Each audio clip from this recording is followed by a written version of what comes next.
The law of unintended consequences led to, well, kind of an unusual list of books banned in one Texas school district. Among those not on the shelf this year, the Bible, any variation of the Bible, an illustrated version of Anne Frank's diary.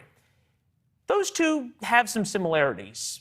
The next three kind of don't fit in the same list. Genderqueer, Jack of Hearts and Other Parts, Girls Like Us. They don't have much in common. The last three cover gender and transgender issues. A parent challenged each of the books, and thus they are off the shelves in a school district just outside of Fort Worth, while the school board conducts a review. Batya Ungar-Sargon is here with us now. I feel like we've come full circle stupid. I love this story because no one could touch it, right? The right couldn't touch it because they banned the Bible, and the left couldn't touch it because they banned Anne Frank. You know, it was like usually it's like they're banning the books you like, right? And so you can go after them. But this time it was such an interesting combination of books that it didn't fit into anybody's narrative. Right. This is the statement from the school district. Keller ISD administration is asking our campus staff and librarians to review books that were challenged last year to determine if they meet the requirements of the new policy. At some level, is this sort of exactly what the conservative right brought upon themselves? Be careful what you wish for, because if one parent can challenge a book, here we go.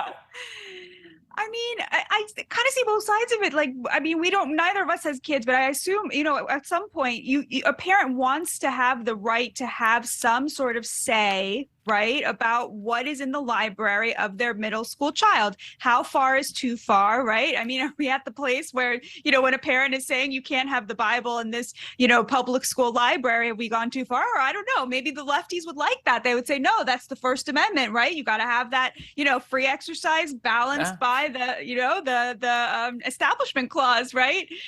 So I think that it is a really interesting example to where, you know, nobody is going to find anything that they can actually tout as good in this story, but also is implicated by it. Right. Everybody has, my question, though, goes in a deeper level, and that is that if we all can't sort of agree that, hey, look, you know, you probably should not have, you know, fifth graders with maybe having access in a library setting to transgender books, and at the same time, there's books on the right, maybe having fifth graders be able to read Mein Kampf isn't really a great idea either.